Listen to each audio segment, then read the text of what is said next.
Tayo po ay may kakausapin live na live. First nominee ng Tingog Sinirangan Party List. Para sa mga nanonood sa atin dyan sa Rizal, Laguna, Nueva Ecija, Tarlac at sa Antique, Tingog means boys. Sinirangan means Eastern. So ito ang magiging boses ng Sinirangan ng Eastern Visayas sa Kongreso. Dahil tingin nila mahina pa yung boses. Kailangan dagdagan ng boses. Tingog. Oo, tingog. Kasama natin mga kaibigan, Mr. Jude Asidre. Jude, good morning. Magandang umaga po, Kuya Hector, Kuya Jeff, sa lahat po na nanonood sa atin, nakikinig at nanonood sa internet. Magandang umaga po sa ating lahat. Jude, 5 days to go before May 9, before sa birthday ng buong mundo. Maraming nanonood. Kumusta si Jude Asidre? Kumusta ang Tingog Sinirangan? Ang Tingog Sinirangan ho ay masaya. Kami po ay we're confident. We're happy with a very positive campaign. Nakikita ho natin yung suporta ng mga tao. Nakikita ho natin gaano kalakas ngayon ang membership, gaano ka-committed ang mga leaders. Sabi nga ho, hindi pa naman ho nagsisimula ang laban. Tayo ay nasa kampanya pa lang ho lamang. Ang laban ho ay nasa Mayo 9. Sa ngayon ho, tuloy-tuloy pa rin tayo. Umiikot pa rin ang ating mga nominees. Sila po ngayon nasa Southern Leyte, nasa Northern Samar, at yung iba ho ay nasa Basay hanggang sa Lawaan. Sila po ay pinupulong ho, nagmi-meeting ho tayo ng ating mga leaders, at yung iba ho yung ating mga miyembro para kausapin ho sila lahat. Last pitch po for the elections on May 9. Okay, Mr. Asidre, napapanood tayo sa 7 lalawigan ngayon live na live. Mula dito sa Leyte, Rizal, Laguna, Nueva Ecija, Tarlac, Antique at Northern Samar. Live din tayo dyan. 105.5 Jack FM in yes. Qatar. Qatarman, Northern Samar. Live tayo. So, in short, Mr. Asidre, napapanood tayo at napapakinggan ng mga kababayan natin na maaaring hindi waray pero may mga roots dito sa Leyte at Samar. May dugong waray. Parents sila, lola nila. Ito ang tanong ko sa iyo. Para sa ating mga kababayan na nanonood ngayon, ano ang ipaglalaban ng Tingog Sinirangan sa Kongreso? Ipaglalaban ng Tingog Sinirangan, isa lang ho, ang ating mga rehiyon. Hindi lang ho Eastern Visayas, sa totoo lang ho. Kasi kung ang magagawa ho natin dito sa Eastern Visayas, sa ngayon ang siyang pinakamahirap na region sa buong bansa. Sigurado ho pa kami, we're very confident na makakatulong din po ito sa iba pang mga rehiyon sa Pilipinas. So ang ginagawa natin, magkaboses ho ang mga rehiyon.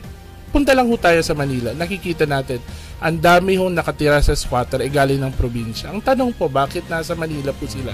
Sinasabi po dahil walang trabaho, walang mapagkitaan, walang mga oportunidad sa mga probinsya kung saan sila nanggaling. Yan po ang gusto nating i-reverse. Ibalik sila sa mga probinsya. Pero hindi ho yan babalik kung walang trabaho, walang maayos na pamumuno, walang mga programang kailangan, at wala yung mga oportunidad para sila magkaroon ng magandang buhay. Yan po ang gustong unahin ng Tingog Sinirangan. So in short, ang pinaglalaban ninyo ay kabuhayan sa kanayunan, gano'n ba? Yes, kabuhayan sa kanayunan, pagpapalakas ng agrikultura, at pagpapaigti ng ating paghahanda para sa mga kalamidad at mga sakuna. Alam mo kasi, Jude and Jeff, no? Yung mga nasa Manila, napipilitan lang yung pumunta ron. Yes. Because unang-una noon, wala pang mall. Ngayon, meron na. Walang opportunity. Correct. Sabi nga nila, yes, it's true, medyo ang standard of living in Metro Manila mataas. Pero kumikita naman sila. Dito, mababang standard of living, wala ka namang kita. Yes. So, isang misyon ng Tingog Sinirangan is magkaroon ng opportunity. Yes. Yung mga taga rito na umuwi dahil mayaman ang region na ito. Correct po kayo, Kuya Hector. Kung titignan ho natin sa rehiyon po natin, ang dami hong potential. Siguro ilan lang ho ang masasabi nating mga rehiyon na merong full potential when it comes to agriculture. Meron tayong yung mga farms natin dito, andyan naman ho. Meron tayong yung marine resources natin. We're facing the Pacific. That in itself is isang malaking factor in the economy. We have vast ecotourism potentials. Punta lang ho kayo ng Samar. Ang ganda ho ng Samar. Kaya nga tinawag tayong KKK.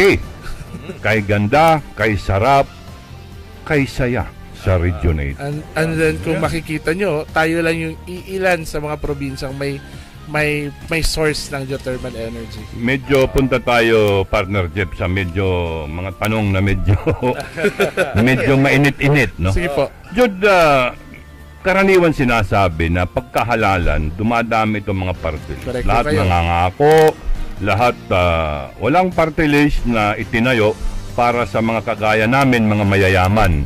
Lahat ng party list para tumulong sa mahihirap.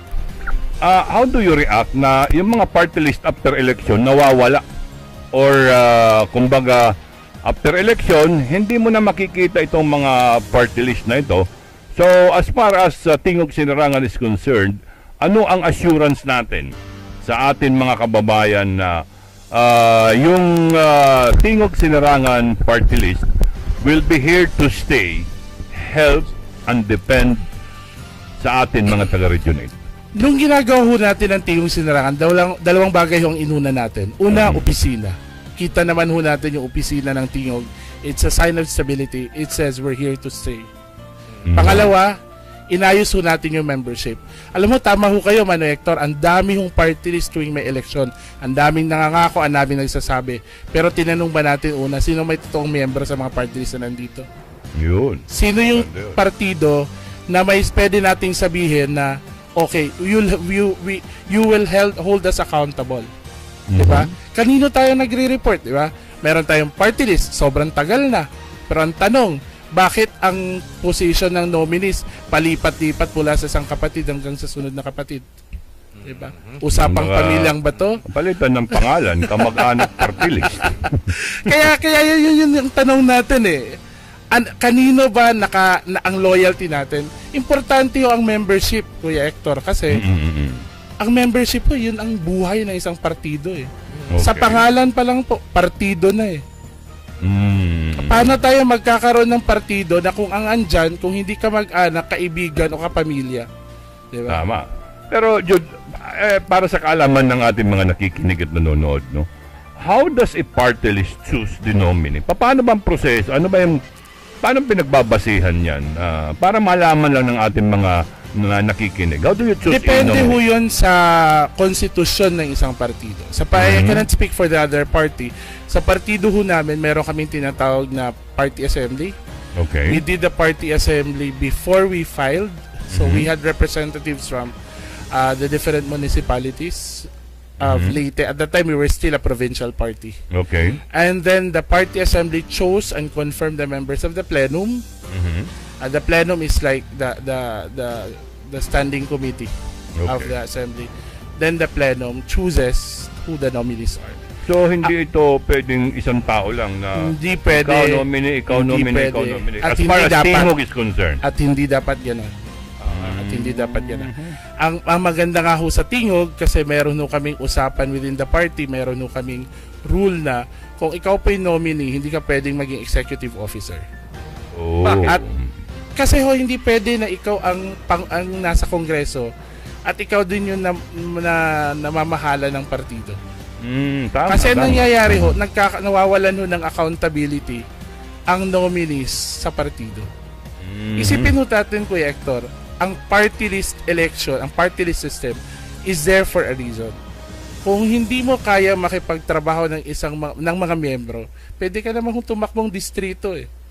So, Doon kumbaga, may elect ka on your own right, di ba? yung concept ng party list nawawala. Nawawala po. Nawawala. Dahil yung concept kasi ng party list, yung ang tawag doon, marginalized sector. Not anymore, Kuya Hector. Paano na? After nung pinakalas atong paglaom na decision ng Supreme Court, 3 organisasyon ho ang pwedeng maging kasama sa party list system. Una, yung mga regional parties, katulad ng Tingog Sinirangan. Okay. Or a regional party. Pwede po ang sectoral party, katulad ng mga pang-babaihan, pang-veterano, yun ho. Tapos, meron ho tayong sectoral organization. Okay. Hindi po sila mga partido in the strict sense, pero meron silang mga causes or interest na pinopromote. Kaya magtatayo ako, partner Jeff. Kasi wala pang party list yung aming sektor, yung mga mayayaman. Kukunti lang naman kami. Marginalized naman, di ba? Kasi lahat kayo, puro sa mamahihirap. Ako magtatayo ko para sa mga mayayaman naman. Konti lang naman kami, the likes of Subel, Ayala, alam mo, mga Lopez. Kukunti lang kami niyan, so pwede kami magtayo. Okay, may isa pa akong tanong, Jude. Yes po. Mayroon kasing pinalalabas na balita, no? Parang sinisiraan yung tingo. Na kapag hindi ka raw miyembro, kapag ikay walang ID, hindi ka makakahingi ng tulong o hindi ka makakapunta doon sa Tingog office dahil wala ka noon. Ano ang reaksyon ng Tingog Sinirangan Party List? Huwag ka magtaka, Jude, election time ngayon. Talagang lalabas at lalabas yan. Pati toothbrush mo Pero magiging how issue. do you answer itong ID? Yung tutulungan ba ng Tingog Sinirangan? Itong may mga ID lang? Paano? Marahil po Kuya Hector, yung nagsimula ho niyan, wala ho silang miyembro na pwedeng pagbigyan ng mga IDs. Ano po? Pero ganito po, lahat ho ng mga taong lalapit sa Tingog Sinirangan ay tutulungan ho natin. Ayun. Ang ID ho ay hindi siya, it doesn't promise anything. In fact, if you look at behind the ID, ano nakasulat doon? Party covenant. Ito po'y pagkakakilanlan, ito po'y sign ng pagkakaisa ng partido. Bakit po ba ginawa natin to? Kasi imposible man ho ma-memorize natin lahat kung sino tumulong sa atin, sino ang tumaya sa atin, sino nakiisa sa atin. So, importante para sa mga miyembro na meron silang pagkakakilanlan, meron silang nahahawakang, sabihin na natin, parang resibo ng kanilang pagtaya sa partido. Sa simpleng salita, Jude, pag may nakasalubong ka sa mall at pinakita sa iyo yung ID, membro ito. Yes po, ganun po dapat. Kasi hindi mo mamumukhaan lahat. Sa dami ng member ng Tingog Sinirangan, hindi mo na mamumukhaan yun. At yun ho dapat ang pagkakaiba ng isang partido ng party list sa isang partido sa distrito. Kasi sa party list, hindi ho kami ang tumatakbo. Bawat miyembro tumatakbo. Bawat miyembro tumataya. Ganito lahat lang, ng boses, pakikinggan. Yes po. Nakita ko lang ho to, natutunan ko ho to dahil sa dati kong experience. Minsan ho dati, may mga tao, kasi ako humiikot dati sa una kong grupo. Nakikita ho natin lahat tumutulong, lahat nagbibigay ng oras at panahon ng walang kapalit. Tapos pagdating ng panahon na kailangan nila hahanapan ng papel, hahanapan ng barangay certificate, hindi nga lang naman nakilala. Tapos biglang may darating na kamag-anak, kakilala, kaibigan, ihirit yung isang gusto nilang makuha, na mas makakakuha ng mas malaki. Di ba parang ang hirap naman ng ganitong partido. Pag tumawag yung mga taga-radyo, accommodate ka agad. Kayo naman ho ay tinutulungan kayo, tinutulayan. Pero ang ibig sabihin ko lang ho, Kuya Hector, ganito lang ho. Kailangan na magkaroon ng partido kung saan ang bawat miyembro ay binibigyan ng importansya. Kasi ho, ang partido hindi ho dahil sa mga nominees. In fact, sinasabi ho namin palagi sa mga members namin na ang mga nominees, ang mga congressman ng party list ay mga servants. Tayo ay mga katulong na inuutusan ng partido. Ultimately, at the end of the day, we'll have to face our members and say, this is what we've done. If we didn't have the membership, accountability. Yes. If we didn't have the membership, then we will be in big trouble. Kumbaga yung mga nominee, meron kayong obligasyon na i-report sa mga miyembro kung anong pinaggagawa nyo sa Kongreso. Yes. So what you're saying is, pag walang ID, walang accountability. Correct. Tama ka. Kasi kung wala kang ID, wala kang membership. So wala kang boses. Wala kang, ibig sabihin, wala kang pananagutan kahit kanino kasi walang may hawak na ID. Ibig sabihin, you're representing something else, somebody else's interest.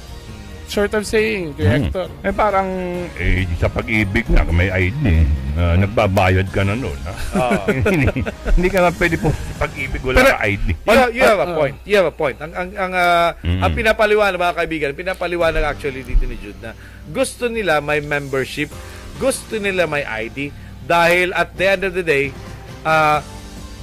gusto nila meron silang pananagutan.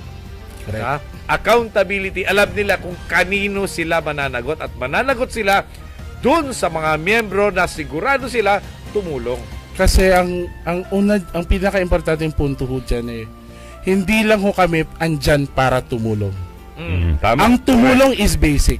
In fact, we will never do it na nakatulong kami. Ayan ang magiging basis na para sabihin namin, nagawa namin ang trabaho namin. Mas malaking problema.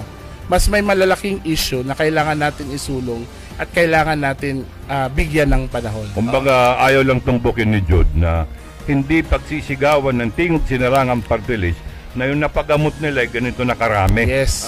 Dahil ang tingog party list ay hindi lang para magpagamot. Dahil kung pagpagamot lang, pharmacy na lang. NGO na lang kami, Hector. Ito naman katanungan ko sa iyo, Jude. No? Lalong-lalo na dito sa Cathay Global na napapanood tayo sa 7 lalawigan sa iba't ibang bahagi ng Pilipinas. At sa mga lugar ito, lalong-lalo na dyan sa Rizal, marami dyan mga waray-waray. Okay? Yung mga township na yan. Sa Laguna. Okay? Sa Nueva Ecija, sa mga lalawigan kung nasaan yung Cathay Global, meron dyan mga taga-Eastern Northern Visayas. Samar. Northern Samar, lalong-lalo na. Ang tanong ko, Jude, sa mga areas outside of Eastern Visayas, ano ang dala ni Tingog Sinirangan sa mga kanayunan na ito? But tinanong ho natin yung mga organisasyon na wari-wari organization sa labas ng Region 8. At every time tayo nakakabisita sa kanila, ang sinasabi lang nila gawin ho natin ang magagawa natin para dun sa region natin mismo. Ang sabihin na natin, ang satisfaction nila will come from the fact that back home, we're doing something. But then again, like sa Makati, sa ibang lugar, meron na ho tayong mga ginawa beforehand. Meron na tayong at least tumutulong tayo with job placements. Kasi like for example, sa Makati, maraming mga waray-waray dyan. May mga negosyo. Totoo yan. Ginawagan natin ito before pa tayo tumakbo. Lumalapit sa kanila. Ang problema lang minsan, resume. Ang problema lang, pangkuha ng NBI clearance. Mga maunting tulong na pwedeng magkaroon ng malaking impact sa personal nilang mga buhay. So ginawa ho, tinulungan ho natin yan. In fact, ang promise ho natin sa Makati mag-put up tayo ng computer literacy class. Kasi yung iba ho, nahihirapang maghanap ng trabaho kasi hindi marunong mag-computer. Totoo yan. Kung ito, magawa natin ng maayos sa Makati. Saka yung English, Jude. Alam mo naman tayo mga waray-waray sa pagdating sa English, medyo matigas tayong mag-English. And kung magawa natin to sa Makati ng maayos na hindi pa tayo nakaupo, I'm very confident we can do more in other parts of the country. Pero Jude, pwede ba bang ikwento sa amin sa mga nanonood? Ano bang, kumbaga, organizational structure ng Tingog Sinirangan? Sinong nasa taas? Tingog Sinirangan, meron tayong executive officers. Ang head natin, of course, ang party chair natin ay si Mark Jimenez. At si Glenn Capuscio ng party president natin. Tinutulungan siya ng mga vice president at mga provincial chairman. At ang plenum. At taka muna. Ano yung plenum? Mark Jimenez. Plenum ay parang yung board of directors. Okay. May Jimenez kasi sa Maynila na Mark Jimenez. Yung Mark Jimenez ang Tanawan. Mark Jimenez Mark ang Jimenez. Tanawan. Ayun. Sila po ang ginagawa ho ng mga executive officers. Sila po yung nagpupush ng internal affairs ng partido. So saan papasok ang ordinaryong membro? Ang ordinaryong membro, kasi meron ho tayong barangay chapters. Meron ho tayong municipal chapters. In fact, kahit hindi ho lahat, like for example, hindi mo naman natin magagather lang lahat ng miyembro, madalas, di po ba? So gumagawa din tayo ng municipal core group. It's a group of 10 to 15 people na sila representing the different municipalities. Sila yung on-call nung municipal leader. Tapos meron tayong provincial chapters. So pwede pala, Jude, for example, meron ako mga kaibigan doon sa East Pimbo. In Makati. Yes po. Siguro aabot sila ng mga 25. Apo. Pwede silang magpa-member as a Yes. chapter. Actually, sa Kasi mga waray-waray ito. meron na tayong parallel organization. In fact, kaparallel ho natin ang hugpo ng waray nun sa Makati. Kasama ho natin yung federation president Sasabihan nila. Malakas ho tayo sa Makati. Salamat ho sa mga tumutulong sa atin. Ayun. Okay. That's good. So, partner, meron ka pa bang tanong? Sa akin, Jude, ang gustong-gusto ko dun sa mensahe ninyo is yung bigyan ng kapasidad ang kanayunan. I really like that. No? Yung countryside. Countryside television kami. This is an example of harnessing the capacity of the countryside. Ang gusto ko rito is yung bigyan ng kabuhayan sa kanayunan, bigyan ng kapasidad ang kanayunan. Gaano ito kabilis ma-implement kung sakaling pala rin kayo maupo? Ano ang una niyong gagawin? Ang pinaka-quantifiable na goal ho natin ay mula sa pinakamahirap or isa sa pinakamahirap na region tungo sa one of the country's top 5 most competitive regions in 10 years. Yun po ang game plan, 10 years. But every 3 years, meron ho na tayo na set na mga targets. For these 3 years, ang targets ho natin, una, bigyang buhay muli ang agrikultura. Let's bring focus more on agriculture. That is the employment of 60% of all workers in the region. If we can make an impact there through productivity, through introduction of policies, or training of new farmers. Ang age ng farmer natin, 57 years old. Kuya Jeff. Yeah, totoo yan. 57 years old can only do so. If we don't do anything now, in 5 years, 10 years, that's about 64 years old. Magagaya tayo ng Japan. Correct. Magagaya tayo ng Japan. Pangalawa ho, disaster governance. Hindi na po pwede yung papetics-petics na preparation for disaster governance. It's an opportunity for us not only to respond to disasters but also the way we understand disasters. At saka Jude, sama mo na yung preparedness na yan. Yes, correct. Oo, kasi hanggang ilang mga seminar na ng preparedness, hanggang ngayon di tayo prepared. And dapat holistic ho ang disaster management plans natin. Dapat including the economic recovery. Tama. Tapos dapat kasama din ho yung level of governance natin. For example, hindi ba di-distribute ang relief goods kasi wala pa dyan ang COA auditor? Hindi pwedeng ganon, di ba? So, kailangan natin pag-aralan yan. Pangatlo ho, kabuhayan. So, ang kabuhayan pwedeng sa SME development. Meron ho tayong pinupush na 2 economic zone. Isa ho sa Leyte North, isa po dun sa Western Leyte side. Yung Green Economic Zone doon. So, we're already working on it. In fact, kahit ngayon pa lang, kausap na natin yung Board of Investments, kausap na natin yung local governments. Ang commitment ho natin nandun. Tapos, lastly po, yung ordinaryong skills training sa pwede nating ipamahagi, including the startup capitals. Ang maganda ho dito, pinag-aralan ho namin to Kuya Hector, lahat ng programang to, meron na ang national government. Anong kailangan lang natin? Na mabigyan ng saktong share ang mga tao sa Region 8. Hindi na tayo kailangan mag-invent ng bago. Kailangan lang natin palakasin at ipaabot sa mga kanayunan, sa mga bayan-bayan dito. Magagawa ho yun kung meron tayong boses. Magagawa ho yun kung magigisingin natin yung mga nasa pwesto, nasa opisina na makatulong sa atin. Meron sinasabi itong mga ibang congressmen, Jude, no, na dahil wala ng pork barrel o yung CDF, medyo humina na yung pagbigay nila ng tulong. As far as Tingog is concerned, at palang kung uupo ka doon sa Kongreso, would that be a hindrance na matuloy yung mga programa nyo dahil walang PIDAF? Kaya nga ho, nasa focus tayo working with national agencies kung bakit ang dami yung pera sa gobyerno. Ang dami yung programa na nandun. Ang kailangan ho, ibigyan natin ng panahon para unawain natin kung paano gumalaw yung mga programa. Ang pwede ho namin promises, pinag-uusapan ho namin sa loob ng partido, na sa simula ng ginagawa ang budget ng mga government agencies sa region, pag-aaralan na natin. Kung pwede, kung pahihintulutan ho tayo makaupo dun sa mga budget calls at budget briefing sa region, pag-aaralan na natin. Bakit? Andun yung mga programa eh. Tapos tignan na natin paano tayo makaka-contribute with our organization. Okay. So, mahalaga talaga, nandun ka sa Kongreso, may nakaupo sa Kongreso na ipaglalaban na magkaroon ng budget papunta dito sa kanayunan. At hindi ho ito mga issue na kami ho ang pumili. Sa totoo, Kuya Hector, pag nakita mo yung membership form namin, sa ilalim may survey ho.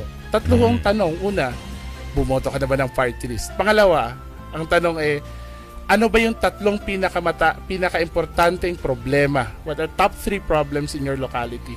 Nandun ho yun. Pangatlo, ano sa tingin nyo yung mga programang kailangan nating unahin? Nandun ho yun. Ginagawa ho natin yung survey para masabi ho natin na kung sinasabi namin wala kaming ibang boses kundi yung sa inyo, may pinaghahawakan ho tayo na hindi ho ito gawa-gawa ng partido lamang. nakinig ho tayo, binigyan ho natin ng panahon, makausap yung mga nasa baryo at kanayunan. Itong tingog, may tingog ito. May tingog, hindi waray tingog. May tingog ito. Tingog, okay. Jude, 5 days to go. Anong mensahe mo sa mga nakikinig? Una, sa ating mga miyembro at mga leader ng Tingog Sinirangan, kailangan natin ipakita ang ating pagkakaisa. Magtulungan ho tayo. Wala ho tayong ibang boses, kundi ang kolektibong pinag-isang boses sa 1 milyong miyembro. Iparinig ho natin yan. Sa simula dyan, pwede ho nating baguhin ang rehiyon natin. Hindi pwede tayo maging mahirap hanggang sa ipagpatuloy tayo maging mahirap. Ito ho ang panahon. Ito ho yung pagkakataon meron tayo para magkaroon ng pagbabago, magkaroon ng pag-asa at pag-unlad ang ating rehiyon. Numero 28 para sa Rehiyon 8, Tingog Sinirangan Party List. Tama yung sinabi ni Jude, partner. No? Mas maganda pakinggan pag choral group. Oo. Collective. Collective. Oo. Okay. Thank you very much, Jude, for the time na binigay mo sa Cut8 Global. Kami po ay magbabalik, mga kaibigan, after this.